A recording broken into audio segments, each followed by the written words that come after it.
The columns represents a kind of step that we may perform in the script. The cells are used to activate the steps.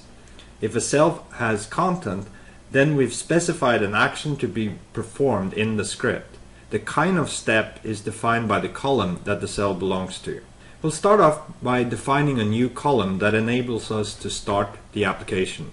I start right-clicking on the window, that is the counter application, in the left-hand panel. This brings up a context menu that allows me to create new columns. I'll create the simplest column first, which is a column that allows me to enter the expected values for the counter.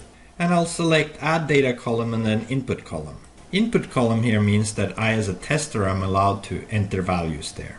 The value I want to enter is the expected value of the counter, so I'm going to call that column Expected Value. This adds a new column to the grid called Expected Value. I'm also going to define another column that would hold the actual value of the counter, and this is going to be defined as an output column. An output column has the advantage that it would display its value in the grid so I can see what was the actual value. I'll name that column Value Read from Text Box. The next thing we need to show is how to populate the output value. For that I'm going to create a simple command. From the context menu I'm now going to select Add Command. We're now getting another glimpse of some very powerful features of SmarteScript. SmarteScript has a set of commands. Now I'm just going to jump to the right command here. In later lessons you'll learn about these different commands. The one I'm interested in is one called the info command. After I've selected the info command, notice that the table on the right hand side called info has changed and has a special set of properties that are unique to the info command. Again, we'll learn about this later.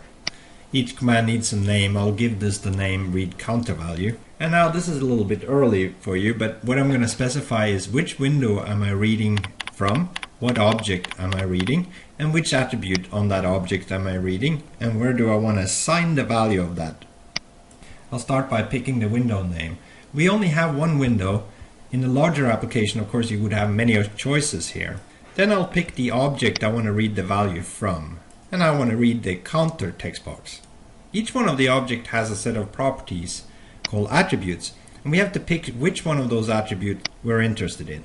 All the possible attributes are listed in the drop-down menu. I want to read the real value of the text box, and I need to page down to an attribute called value. And I'll select the value item. And finally I need to specify where to put the value. All possible places to put the value are available through the drop-down list. I'm going to pick the generic string.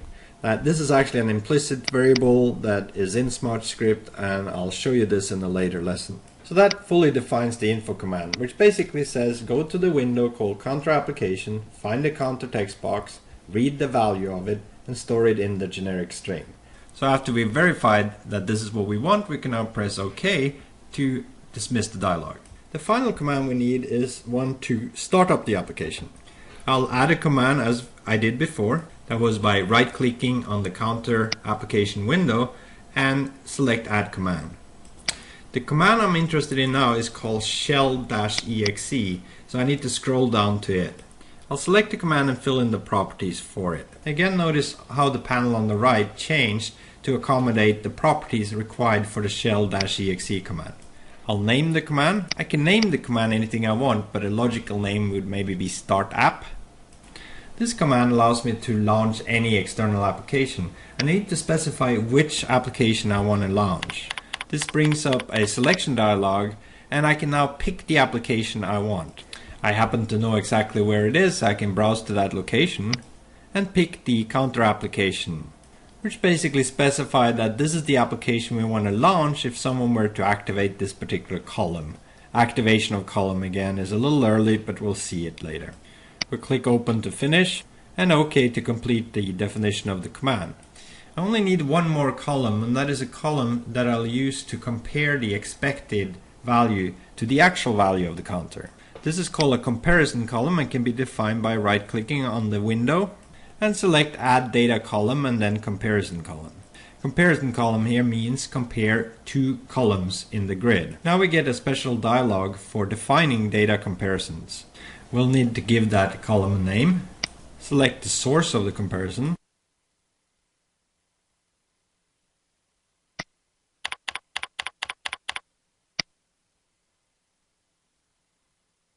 and I'm going to select the read counter value item.